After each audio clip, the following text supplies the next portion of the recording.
Attention. Ceci est un message très important. Être dissident, cela ne signifie pas être un troll. Souvent, quand je traîne sur les différents groupes Facebook qui parlent des draguignans, je lis des choses comme « Draguignan c'est nul » ou « Draguignan c'est mort ». Alors, comment te dire? Si on peut t'excuser la connerie de la jeunesse, qui voit toujours l'herbe plus verte ailleurs, si tu as ce genre de discours en étant adulte, j'ai juste envie de te dire de la fermer, et surtout d'évoluer. Les choses sont pourtant simples. Draguignan, c'est comme la France, tu l'aimes ou tu la quittes. Plutôt que de rager comme un gros troll boutonneux sur les réseaux sociaux, et critiquer ta propre ville, voici ce que tu pourrais faire de ta vie. D'abord, cherche un boulot ailleurs, et tu verras si la situation est plus glorieuse. Le chômage, c'est partout pareil. Et oui, ça signifie que c'est la merde partout. Tu n'as qu'à jeter un œil à la section demande sur la majorité des sites d'emploi, et tu verras que grandes et petites villes sont dans la même galère. Ensuite, cherche un logement ailleurs dans la région. Je te parie une bière que tu regretteras vite les prix de l'immobilier dracénois. Enfin, concernant les activités et commerces.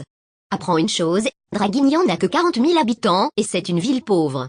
La plupart des projets franchisés sont refusés par les grandes marques, pour qui seuls comptent les résultats des études de marché. Du coup, seuls des projets d'envergure, basés sur des mutualisations de locaux ou leur construction, peuvent susciter des installations nouvelles. Et quand bien même ce genre de projet serait validé par une grande marque, il faudrait encore passer la barrière des lobbies locaux. Mais ça, nous en parlerons plus tard. D'autre part, une ville active et dynamique n'est pas seulement le fait des pouvoirs publics. Les citoyens doivent aussi jouer le jeu. Alors participe au peu d'activités festives et culturelles qui sont proposées. Investis-toi dans la vie de Draguignan. Si tu en as le courage, participe à la vie associative. Bref, fais quelque chose pour ta ville au lieu de rester derrière ton écran. Mais surtout, ouvre les yeux sur la situation de Draguignan. Demande-toi pourquoi ta ville est dans cet état.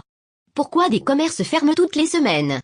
Pourquoi certains types de business sont soutenus, alors que d'autres sont farouchement combattus? Pourquoi certains sont soigneusement protégés de la concurrence, quand d'autres sont livrés en pâture à des chaînes? Et surtout, demande-toi à qui profite la situation, et qui bénéficie de confortables monopoles. À bon entendeur. Et si tu es convaincu, rejoins la dissidence dracénoise.